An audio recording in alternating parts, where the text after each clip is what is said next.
Hey there YouTube, welcome back to my channel. I'm just giving you an update on things that I'm trying to do to hone in my CNC to kind of learn the skills so that I can not make any mistakes when I'm actually making a project that matters.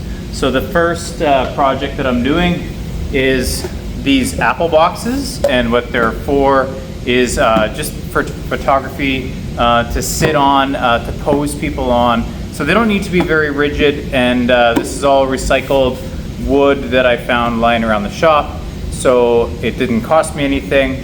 And I used Easel Box Maker and the Dog Bone app to create this, and luckily I made a good mistake here, showing that this is probably needed so that I make less mistakes when it actually matters. And I'll show you that right now. So here are the dog bones that they made, and I'm not going to blame Easel, and I'm not going to blame my CNC. I'm going to blame the size of bit that I used. So I used the wrong bits, and it was a 1/4 inch bit, and it should have been an 1/8 inch bit. So of course it made my cuts a little bit too big. So I'm gonna do the poor man's version of fixing this, and I'm gonna hopefully fill it in with some wood filler or some sawdust and wood glue, and hopefully I can make it so that it's a little bit cleaner and you won't see those mistakes. It's just going to be sat on, so it doesn't really need to be that great. So after a little bit of wood filler and some sanding, I'm actually somewhat happy about how this turned out.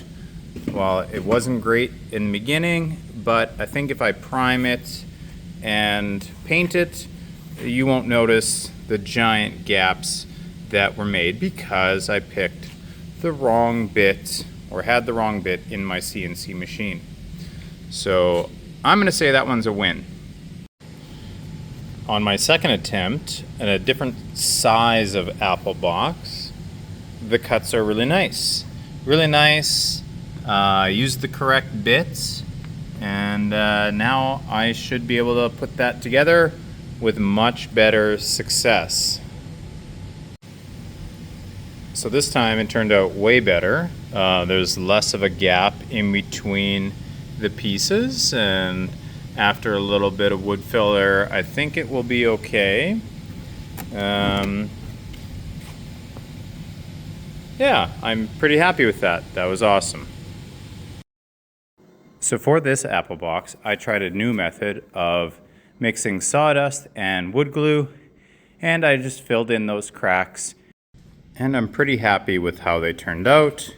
I have 2 different size Apple boxes, sanded down, ready to prime, and then I will paint them. And there you have it, my experiment with using a CNC and making Apple boxes. A really good test to see if and what goes wrong with my CNC machine while I'm using it before I try any of the bigger projects. If there's anything you learned in that video, or you like or subscribe or want to comment on something like that, please do so. Makes making these videos worthwhile. I really appreciate anybody who does watch the video. Thanks for following along with my journey. Until next time, we'll check you later.